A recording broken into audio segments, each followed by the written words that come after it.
Buenos días, mis hermanos, que el Señor me los bendiga. Vamos a empezar nuestro estudio en esta mañana, para el cual vamos a orar. Señor amado, te damos gracias, mi Dios, por todo cuanto tú provees, mi Dios, por tus bendiciones y por amarnos como tú nos amas. Gracias por tu palabra santa, mi Dios, que ya haga eco en cada un corazón que ha de escuchar. Te damos gracias en el nombre de Jesús. Amén. Mis hermanos, vamos a estar pendientes en el estudio que se titula Estamos unidos. Y en estos tiempos bien difíciles tenemos que estar unidos. Estamos unidos. Cuando venimos a Cristo, somos hechos parte de su cuerpo. El ser humano es una criatura social y esto es algo que podemos apreciar desde el momento de nuestra creación. Más que todo, queremos pertenecer a una familia. Cristo sabía esto cuando habló de la iglesia que nacería después de su partida. En su ausencia nos dio el Espíritu Santo y nos dejó a nosotros mismos para hacer su cuerpo, su iglesia. Su iglesia, una familia de la fe en Él. El cristiano mal ajustado cree que puede cumplir su fe a solas, pero está muy lejos de la verdad. El diseño de Dios es que vivamos en comunión como un cuerpo. Por lo tanto, ser parte de la iglesia no es una opción, mis hermanos, es algo que el Señor manda. Al redimirnos, Jesús nos juntó a una unidad espiritual como miembros los unos de los otros y miembros de su iglesia. Vamos a estar atentos en el libro de los Efesios y voy a leer el capítulo 1, el versículo del 20 al 23, y la palabra de Dios dice: la cual operó en Cristo, resucitándole de los muertos y sentándole a su diestra en los lugares celestiales, sobre todo principado y autoridad y poder y señorío, y sobre todo nombre que se nombra, no solo en este siglo, sino también en el venidero, y sometió todas las cosas bajo sus pies, y lo dio por cabeza sobre todas las cosas a la iglesia, la cual es el cuerpo, la plenitud de aquel que todo lo llena en todo. Cuando Pablo escribió la epístola a los Efesios, él quería que entendieran la sabiduría de Dios. Al redimir a su pueblo por gracia, sin duda Dios había hecho grandes proezas para asegurar nuestra salvación en Cristo. Pero esta no era toda la historia. El poder divino que actuó en la historia para redimir al pecador es el mismo poder que ahora actuaba en Cristo Jesús.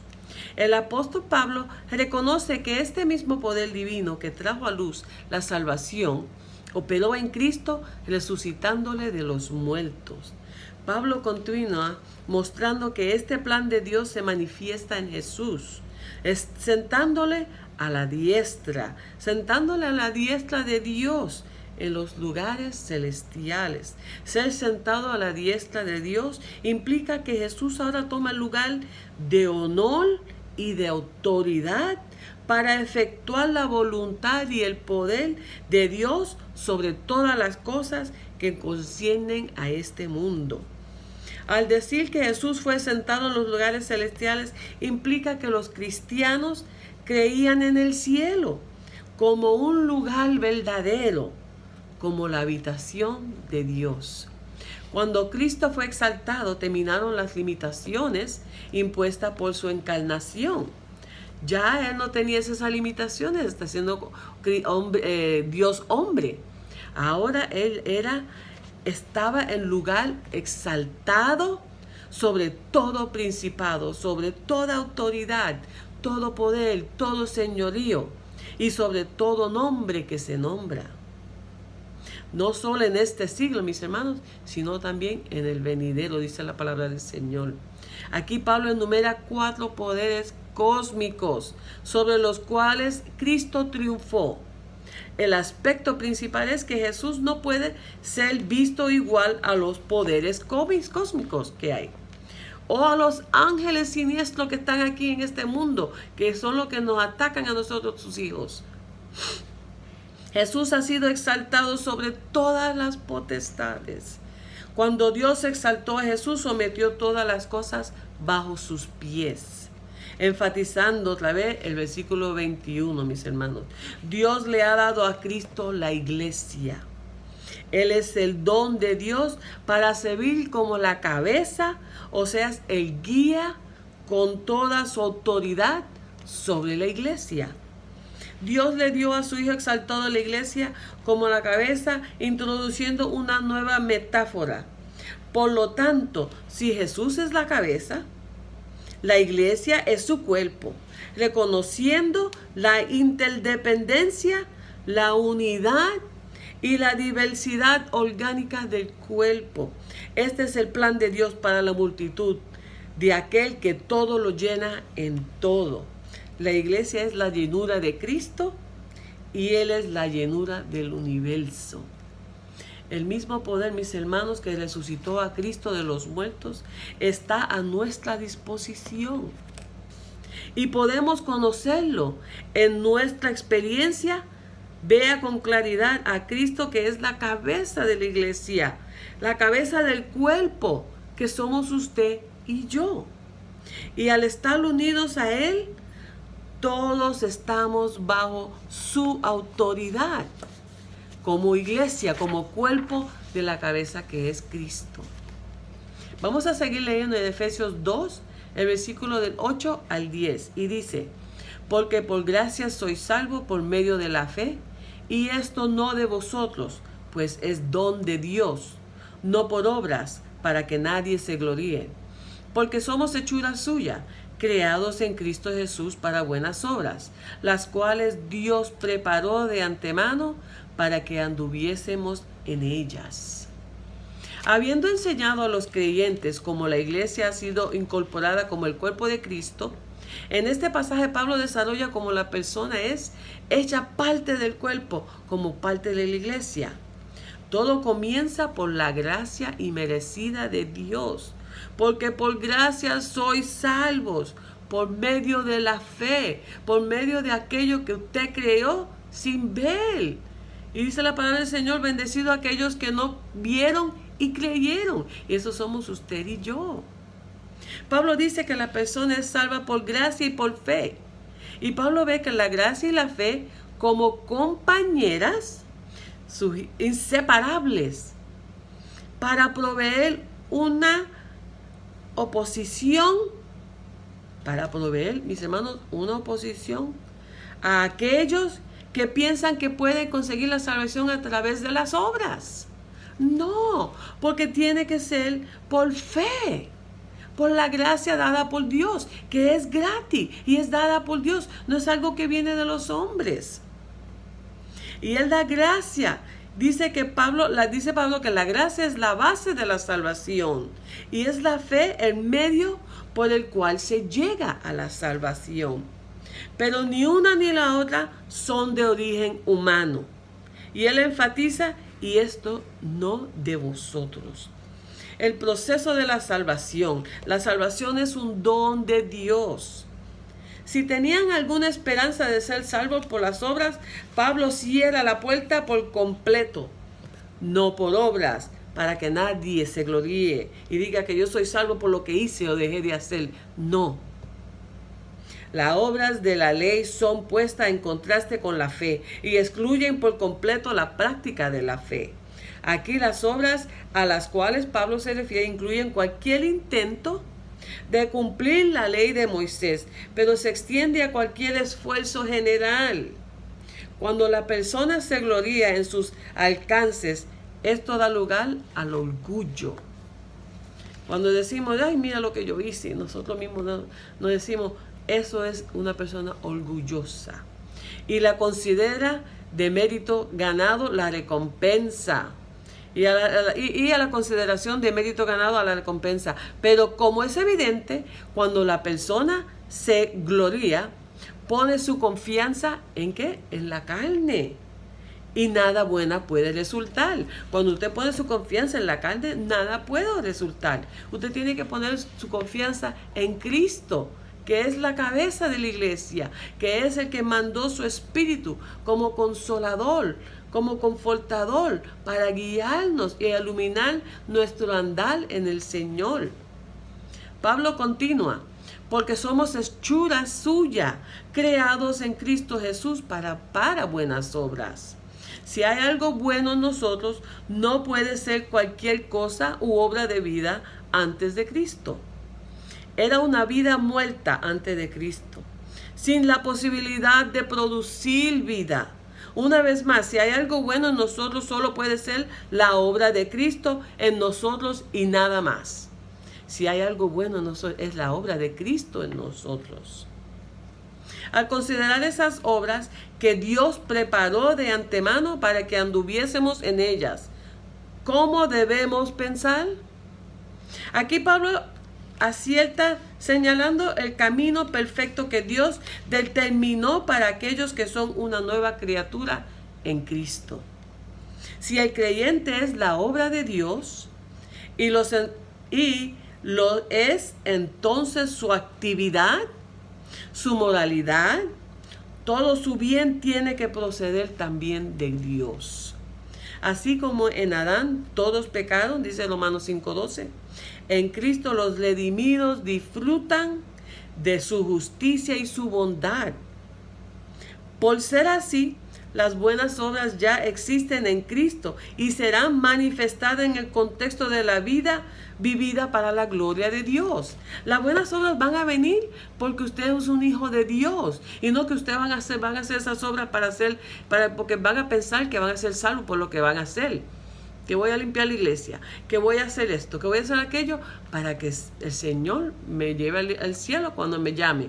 No, está muy errado, mis hermanos. La salvación viene a través de la gracia del Señor, a través del sacrificio de Jesucristo, derramando su sangre en la cruz para remisión de pecado. Pero nosotros tenemos que entregarnos al Señor, decirle al Señor que tome control de nuestras vidas y dejarlo a Él a través de su Espíritu Santo que vive en nosotros, que llega a nosotros, vivir, dejarlo que actúe, dejarlo que trabaje. Pero algunas veces le amarramos las manos al Espíritu Santo y dice la palabra del Señor que se pone triste el Espíritu cuando nosotros somos desobedientes. Tenemos que tener mucho cuidado porque ese Espíritu vive en nosotros. Pero nosotros también estamos en la carne, pero el Espíritu es más fuerte si le dejamos actuar y trabajar en nosotros, en nuestro andar como hijos de Dios. Las personas se salvan por la gracia de Dios, mis hermanos. Los que no son salvos son muertos espiritualmente y son ¿qué? Esclavos al pecado y bajo condenación de Dios, porque se vuelven enemigos de Dios. Debe recibir la provisión de Dios de salvación, recibir el perdón de pecado, ser liberado del poder de Satanás y del pecado.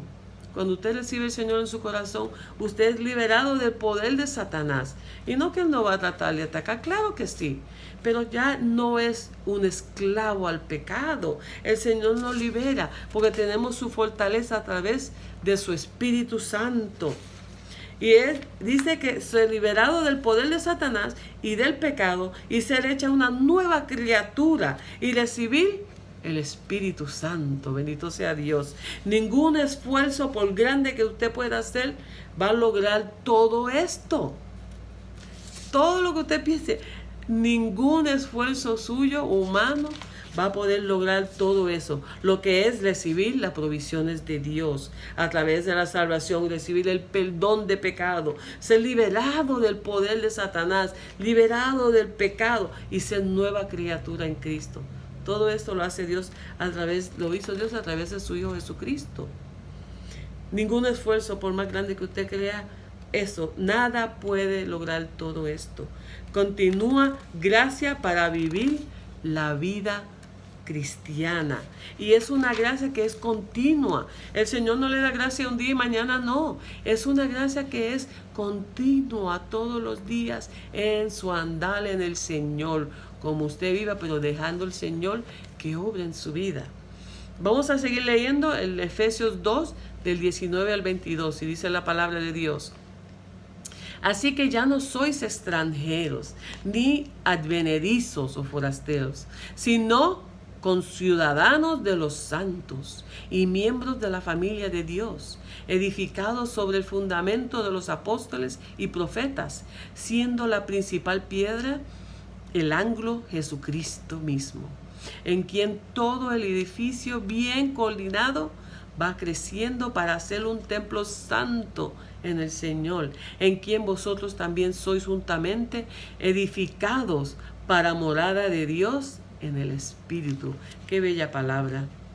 Habiendo sido salvo por la gracia inmerecida de Dios, el redimido ahora disfruta de una nueva realidad, la cual no podía haberse imaginado.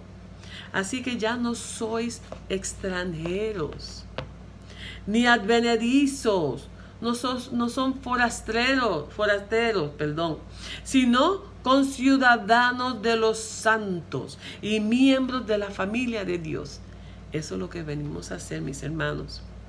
Para resumir el tema que ha estado desarrollando, el estado anterior de los gentiles era de extranjeros. No tenían la ciudadanía ni eran advenedizos, visto como llegados de otro lugar por el pueblo de la fe. Antes de Cristo los gentiles eran forasteros, no tenían derecho a reclamar los privilegios de Dios. Pero ahora en Cristo han sido hechos conciudadanos de los santos y miembros de la familia de Dios. Aquí Pablo declara una amnistía, un perdón sin reservas para aquellos que han sido revestidos de Cristo y su justicia. Lejos de ser ciudadanos de segunda categoría, ahora son ciudadanos en todo el sentido de la palabra y están unidos a los santos.